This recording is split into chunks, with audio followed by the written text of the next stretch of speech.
Sige boss, i-present mo. Ang Electrolux po nga sir, galing po ito ng Sweden. Ginawa po siya ng Sweden. Yung mga parts of service po ginagawa po sa Thailand po.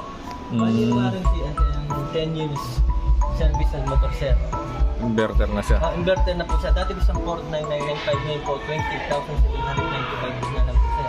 At meron din po tayong lagayan ng tubig or Tubig pala yun. Paano yun? 4 liter po. Saan mo lalagay ito? Ito na tubig na to. Napa.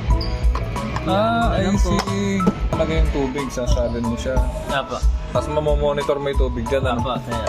4 liter na po tayo dyan sir. Medyo malaki. Galing ah. Dito po natin makukuha yung tubig sir. Dyan na lang sa labas. Yan, bali 12 feet siya. Pwedeng pang bahay, pwedeng pang negosyo. Napakaganda oh, napaka-classy na itsura niya. Yan, tapos dito yung lagayan ng mga isda o mga baboy o karne na ipamimili nyo.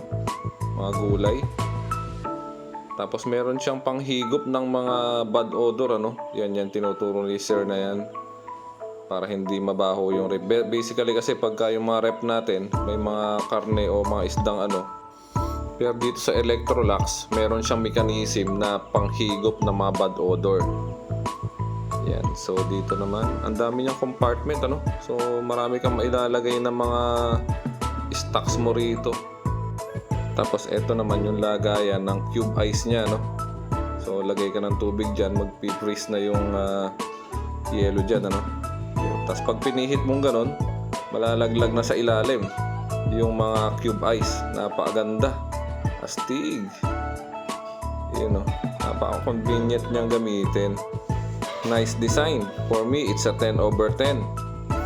Tsaka matipid siya sa kuryente. Kasi nga, inverter na siya. Alam niyo naman ang mga inverter, matipid sa kuryente yan. Ang maganda pa, 10 years warranty. Kaya sulit ang pera nyo rito. Ito po, 9.7 po. Yun po, 12.